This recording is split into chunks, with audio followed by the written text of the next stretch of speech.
Kalau yang konstruktif. terkait ijazah palsu ini, apakah di mana bentuk kritiknya menurut Kak Irma sebagai seorang politisi ya? Di mana bentuk kritiknya? Apanya sih yang dikritik?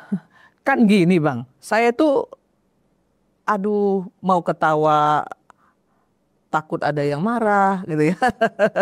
Jadi gini, saya sebagai anggota DPR RI mau menjadi anggota DPR itu saya diwajibkan menyerahkan fotokopi ijazah yang sudah dilegalisir basah, Betul. ditandatangani dan dilegalisir basah, Basah. ya kan? Kemudian mendapatkan juga persetujuan dari pengadilan dan lain sebagainya. Apalagi yang mau jadi presiden, gitu loh. Kan gitu. Nah, yang bisa menyatakan ini palsu atau tidak palsu sebenarnya institusinya bukan polisi, tapi UGM, Yang mengeluarkan. fakultas yang mengeluarkan. Kenapa kita lari kemana-mana? Kalau fakultasnya atau universitasnya sudah menyampaikan secara tegas dan bahkan mau menjadi saksi, kok masih ribut gitu, masih diperdebatkan. Ini maunya apa gitu? Kan berarti mereka memaksakan kehendak. Oke, ke Polri, sudah ke Polri. Masih nggak mau pula, nggak mau juga. Nggak mengakuin juga. Nggak ngakuin juga. Mau ke negara lain. Kok menghina negara sendiri? Apa urusannya Singapura dengan kita? Kan kurang ajar gitu loh. Kedaulatan negara mereka lecehkan. Nah, mereka kedaulatan negara kedaulatan bangsa dan negara Kak Irma ini kan representasi dari salah satu partai yang ada di Senayan, Partai Nasdem, ya kan.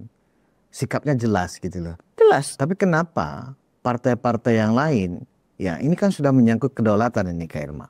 Kok diam gitu loh? Ini kan bukan lagi persoalan yang semua orang bisa saling advantage di sini dalam persoalan ini ya kan, gitu loh.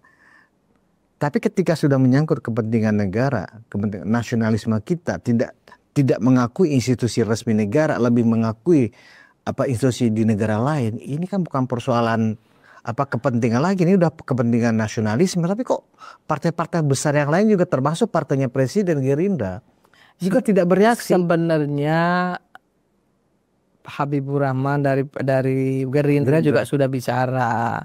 Sebenarnya partai-partai lain juga sudah bicara sih Bang. Cuman kan mereka sebenarnya udah males aja ngeladenin males ngeladenin orang-orang recehan kayak gini sebenarnya gitu loh.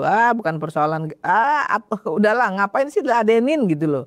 Sampai sudah pada fase itu sebenarnya gitu. Nah, terima kasih sudah menyimak pembahasan kita kali ini sampai akhir.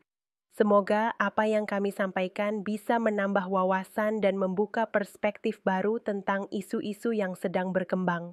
Kalau kamu merasa informasi ini penting, jangan ragu untuk like, subscribe, dan bagikan video ini ke teman atau keluarga.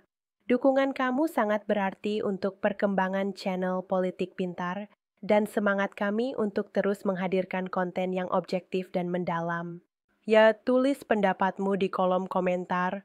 Apakah kamu setuju, tidak setuju, atau punya sudut pandang lain? Politik bukan soal menang atau kalah, tapi soal memahami dan berpikir kritis bersama. Channel Politik Pintar akan terus hadir dengan analisis tajam, informasi terpercaya, dan pembahasan yang menantang cara kita melihat dunia politik.